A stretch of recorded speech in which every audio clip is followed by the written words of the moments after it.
എല്ലാവർക്കും നമസ്കാരം. ഇന്ന് ചെയ്യാൻ പോകുന്നത് ഒരു രസത്തിൻ്റെ റെസിപ്പിയാണ്.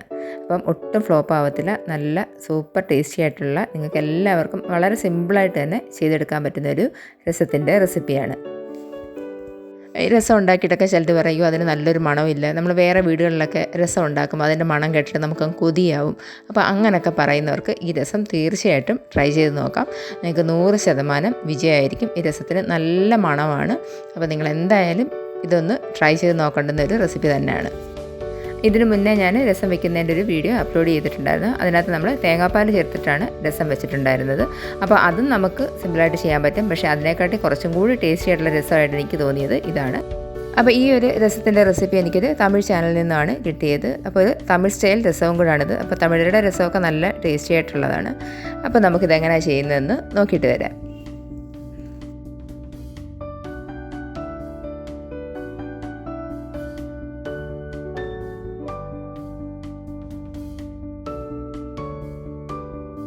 അപ്പോൾ നമുക്ക് രസം ഉണ്ടാക്കാൻ തുടങ്ങാം.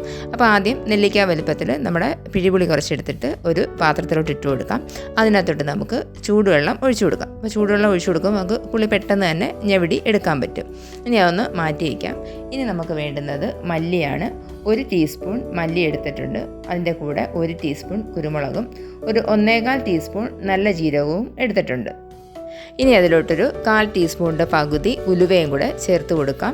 അതിനുശേഷം നമുക്കതിലോട്ട് 1 വറ്റൽമുളകും കൂടെ ചേർത്ത് കൊടുക്കാം. എന്നിട്ടിതൊന്ന് പൊടിച്ചെടുക്കുക. അപ്പോൾ പൊടിക്കുക എന്ന് വെച്ചാൽ അങ്ങ് തരിതരിപ്പായിട്ട് വേണം നമ്മൾ പൊടിച്ചെടുക്കേണ്ടത്. ഒരുപാടങ്ങ് ഫൈൻ പൗഡറായി പോകരുത്.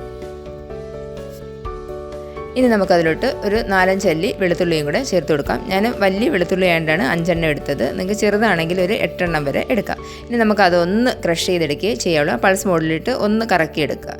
ഇനി നമുക്ക് പുളി നല്ലതുപോലെ ഒന്ന് ഞെവിടിയെടുക്കാം.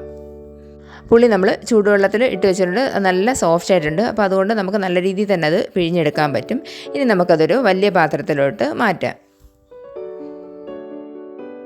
ഇനി അതിലോട്ട് ചേർത്ത് കൊടുക്കേണ്ടുന്നത് തക്കാളിയാണ്. നല്ലതുപോലെ പഴുത്തൊരു തക്കാളി എടുക്കണം. അത് നമുക്ക് നല്ലതുപോലെ ഒന്ന് ഉടച്ചെടുക്കണം. അത് ചെറുതായിട്ടൊന്ന് കട്ട് ചെയ്തിട്ട് നല്ലതുപോലെ ഒന്ന് ഉടച്ചെടുത്താൽ മതിയാവും. തക്കാളി നല്ലതുപോലെ മിക്സ് ചെയ്തതിന് ശേഷം അതിലോട്ട് ഉപ്പ് ചേർത്ത് കൊടുക്കാം. ഞാനിവിടെ ഒരു 1.5 ടീസ്പൂൺ പരലുപ്പ് ചേർത്ത് കൊടുക്കുന്നുണ്ട്. അപ്പോൾ നിങ്ങൾ പൊടിയുപ്പ ചേർത്ത് കൊടുക്കുന്നെങ്കിൽ ഈ അളവിൽ ചേർത്ത് കൊടുത്താൽ മതി. ഇനി നമുക്കതിലോട്ട് ഒരു തണ്ട് കറിവേപ്പിലയും കൂടെ ചേർത്ത് കൊടുക്കാം. അതിൻ്റെ കൂടെ തന്നെ നമുക്ക് ഒരു പിടി മല്ലിയിലയും കൂടെ ചേർത്ത് കൊടുക്കാം. അപ്പോൾ മല്ലിയില ചേർക്കുമ്പോഴാണ് രസത്തിന് നല്ലൊരു പെർഫെക്റ്റ് മണം കിട്ടുന്നത്. ഇനി ഇതും കൂടെ ഒന്ന് മിക്സ് ചെയ്തതിന് ശേഷം നമുക്കതിലോട്ട് ആവശ്യത്തിനുള്ള വെള്ളവും കൂടെ ചേർത്ത് കൊടുക്കാം. ഞാനിവിടെ 1.5 കപ്പ് വെള്ളമാണ് ചേർത്ത് കൊടുക്കുന്നത്. 250 ml മെഷർമെൻറ്റ് കപ്പിൽ 1.5 കപ്പ് വെള്ളം. ഞാനിത് ചട്ടി ചൂടാവാനായിട്ട് വെച്ചിട്ടുണ്ട്. അതിലോട്ട് 2 ടേബിൾ സ്പൂൺ വെളിച്ചെണ്ണ ഒഴിച്ചു കൊടുക്കുന്നുണ്ട്. എണ്ണ ചൂടായി വരുമ്പോഴത്തേക്ക് 1/4 ടീസ്പൂൺ കടുക് ഇട്ട് കൊടുക്കുന്നു. കടുക് പൊട്ടി വരുമ്പോഴത്തേക്ക് 2 ചുവന്നുള്ളി ചെറുതായി അരിഞ്ഞതൊന്ന് വാട്ടിയെടുക്കുന്നുണ്ട്. ഇനി നമുക്കതിലോട്ട് ചേർത്ത് കൊടുക്കേണ്ടുന്നത് 1 വറ്റൽമുളകൊന്ന് 2ആയിട്ട് കട്ട് ചെയ്തതാണ്. ഇനി അതും കൂടെ ഒന്ന് മിക്സ് ചെയ്തെടുക്കാം.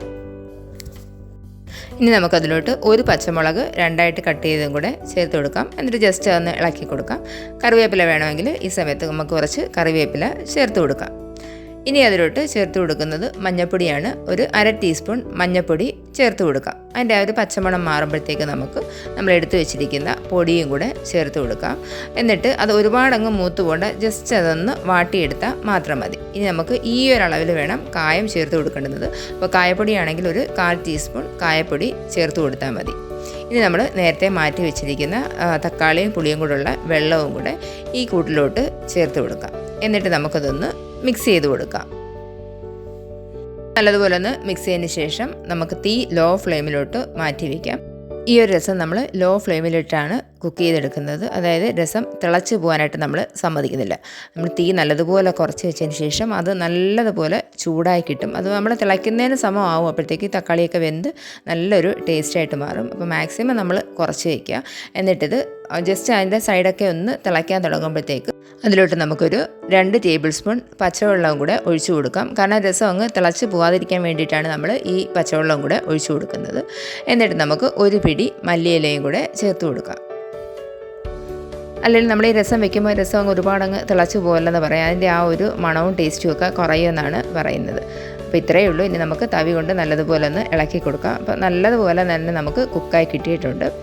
വളരെ സിമ്പിളായിട്ട് തന്നെ നിങ്ങൾക്ക് ചെയ്തെടുക്കാൻ പറ്റും. അപ്പോൾ ഇത് ചെയ്യുന്ന വീഡിയോ കണ്ടപ്പോൾ തന്നെ നിങ്ങൾക്ക് മനസ്സിലാക്കണം എത്ര ഈസി ആയിട്ടാണ് നമ്മൾ രസം ഉണ്ടാക്കിയെന്ന്. അപ്പം ഇത് കാണുന്നതിനും അതുപോലെ തന്നെ കഴിക്കുന്നതിനും ഏറ്റവും നല്ല ടേസ്റ്റാണ്. അപ്പോൾ ഈ ഒരു രസത്തിൻ്റെ റെസിപ്പി കണ്ടിട്ട് നിങ്ങൾക്ക് ഇഷ്ടമായെങ്കിൽ, നിങ്ങൾ എപ്പോഴെങ്കിലും നിങ്ങൾക്ക് രസം വെക്കണം തോന്നുന്നെങ്കിൽ നിങ്ങൾ ജസ്റ്റ് ഇതൊന്ന് ട്രൈ ചെയ്ത് നോക്കണം. നിങ്ങൾക്ക് തീർച്ചയായിട്ടും ഇഷ്ടപ്പെടും.